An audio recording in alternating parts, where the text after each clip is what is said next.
వరలక్ష్మి వ్రతం ఎప్పుడు అనేటటువంటి సంశయం చాలామందిలో ఉంది. అది తెలుసుకుందాం. కొంతమంది శ్రావణ మాసంలో 2వ శుక్రవారమే కదా వరలక్ష్మి వ్రతం, 3వ శుక్రవారం నాడు ఇచ్చారు ఏమిటి అనేటటువంటి సంశయం ఉంది. శ్రావణ మాసం శుక్లపక్షంలో పౌర్ణమికి ముందు వచ్చేటటువంటి శుక్రవారాన్ని మాత్రమే వరలక్ష్మి వ్రతంగా జరుపుకోవటం మన హిందూ సనాతన సాంప్రదాయం, ఆచారం. వరలక్ష్మీదేవి వ్రతం 2025 ఆగస్టు 8వ తేదీన వస్తుంది. ఇది శ్రావణ మాసంలో 2వ శుక్రవారం వస్తుంది. పత్రికా కథనాల ప్రకారం వరలక్ష్మి వ్రతం అనేది హిందూ మహిళలు లక్ష్మీదేవిని పూజించేటటువంటి పండగ. కానీ ఇది శ్రావణ మాసంలో వస్తుంది. పత్రికల కథనాల ప్రకారం ఈ వ్రతం సాధారణంగా శ్రావణ మాసంలో 2వ శుక్రవారం నాడు అని ఇస్తారు. కానీ సాధ్యమైనంత వరకు 3 శుక్రవారాలు రావు, 2 వస్తూ ఉంటాయి కాబట్టి పౌర్ణమి ముందర శుక్రవారం నాడు ఆచరిస్తూ ఉంటారు. ఈ సంవత్సరం 3 శుక్రవారాలు రావడం వలన పౌర్ణమి ముందర శుక్రవారానికి మాత్రమే వరలక్ష్మి వ్రతం కింద ఆచరించబడుతుంది. కానీ ఈసారి 3 శుక్రవారాలు వచ్చటం వలన పౌర్ణమి ముందర శుక్రవారమే వరలక్ష్మీదేవిని ఈ వ్రతం ఆచరించే రోజుగా భావించాలి. ఇది పౌర్ణమి ముందర ఉంటుంది. శ్రావణ మాసంలో జూలై 25వ తారీఖు నుండి ప్రారంభం అవుతుంది. మరి ఆగస్టు 22వ తారీఖు వరకు ఉంటుంది. అమ్మవారి ఈ కథని విని అమ్మవారి ఆశీస్సులు పొందుతారు. స్కాంద పురాణం ఏం చెబుతుందంటే, పరమేశ్వరుడు వరలక్ష్మి వ్రతం గురించి పార్వతీదేవికి వివరించినటువంటి వైనం ఉన్నది. లోకంలో స్త్రీలు సకల ఐశ్వర్యాలను, పుత్ర పౌత్రాదులను పొందేందుకు వీలుగా ఏదైనా కానీ ఒక వ్రతాన్ని సూచించమని పార్వతీదేవి కైలాసంలో ఆ పరమేశ్వరుణ్ణి, ఆదిదేవుణ్ణి కోరుతుంది. అప్పుడు పరమేశ్వరుడు గిరిజకు అంటే అమ్మవారికి, వరలక్ష్మి అమ్మవారికి వ్రత విధానం, వ్రత మహత్యాన్ని గురించి ఈ విధంగా వివరించాడని చెప్పి మనకి స్కాంద పురాణం తెలియపరుస్తుంది. అదే సందర్భంలో పరమేశ్వరుడు ఆమెకు చారుమతీదేవి యొక్క వృత్తాంతాన్ని పార్వతీదేవికి చెప్పారు.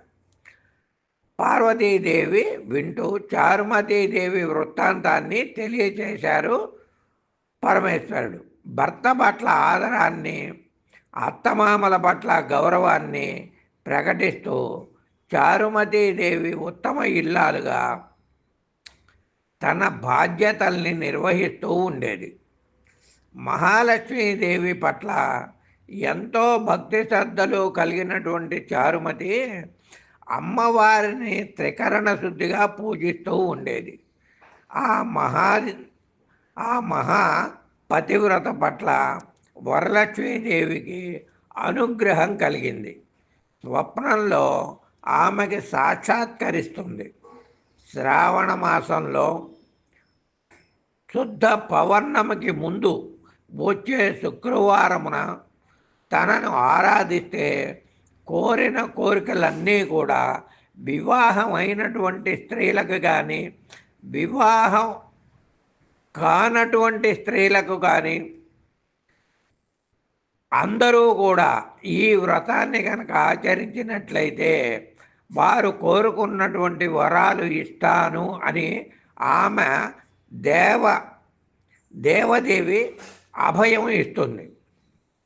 అమ్మ ఆదేశానుసారం వరలక్ష్మి వ్రతాన్ని ఆచరించి చారుమతీదేవి సమస్త సిరి సంపదల్ని అందుకొని ఈశ్వరుడు గౌరికి విశదపరిచాడని చెప్పి స్కాంద పురాణం యొక్క కథనం.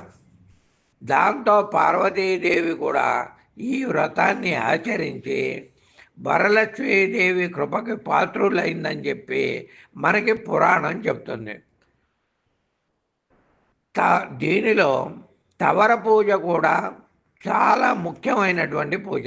మరలా వ్రతం దాకా ఏ రోజైతే వరలక్ష్మి వ్రతం చేస్తారో ఆ రోజు తవర పూజ చేసి మరలా వరలక్ష్మి వ్రతం దాకా కనుక తవరం కనుక చేతికి ఉంచుకున్నట్లయితే అనేక శుభాలు కలుగుతాయి అని శాస్త్రవచనం. పసుపు పచ్చ దారపు పోగులు 9 దారపు పోగులతో 9 ముడులు వేసి మధ్య మధ్య పుష్పములను కట్టి దానికి తోర గ్రంథి పూజ చేయవలెను. ఈ పూజ చేస్తున్నప్పుడు సంకల్ప సిద్ధితోనూ మనస్పూర్వకంగా చేస్తూ ఉండాలి. 9 ముళ్ళకి 9 నామాలతో పూజించాలి. ఓం కమలాలయై నమః ప్రథమ గంధిం పూజయామి. ఓం రమాయై నమః ద్వితీయ గంధిం పూజయామి అని 9 గ్రంథులకు చెబుతూ పూజించాలి. వివాహం అయినటువంటి స్త్రీలు మంగళవారం వ్రత పూజ తప్పక చేయాలి. ఎటువంటి ఆటంకములు 5 సంవత్సరములు లేకుండా మీరు కనుక చేసినట్లయితే దినదినాభివృద్ధి చెందటం ఖాయం. అమ్మవారి యొక్క ఆశీస్సులు మీ మీద పూర్తిగా ఉంటాయని స్కాంద పురాణం యొక్క నిర్వచనం. తదుపరి ఉద్యాపన చేసుకొనవచ్చును. అమ్మవారి ఆశీస్సులు పూర్తిగా మీ మీద ఉంటాయి అనటంలో ఏ మాత్రం కూడా సందేహం లేదు. కాబట్టి ఓం శ్రీమాత్రే నమః, ఓం శ్రీమాత్రే నమః, ఓం శ్రీమాత్రే నమః. అమ్మవారి యొక్క కృపా కటాక్షాలు అందరి మీద ఉండి అందరూ దినదినాభివృద్ధి చెందాలని కోరుకుంటూ కాశీనాథుని సుబ్రహ్మణ్యం, జ్యోతిష్య వాస్తు ప్రవీణ, గాంధీనగర్, విజయవాడ 3994930168 8464941897. శుభం భవతు. సర్వే జనా సుఖినో భవంతు. సర్వే జనా సుఖినో భవంతు. సర్వే జనా సుఖినో భవంతు. సమస్త సన్మంగళాని భవంతు. ఓం శాంతి శాంతి శాంతి.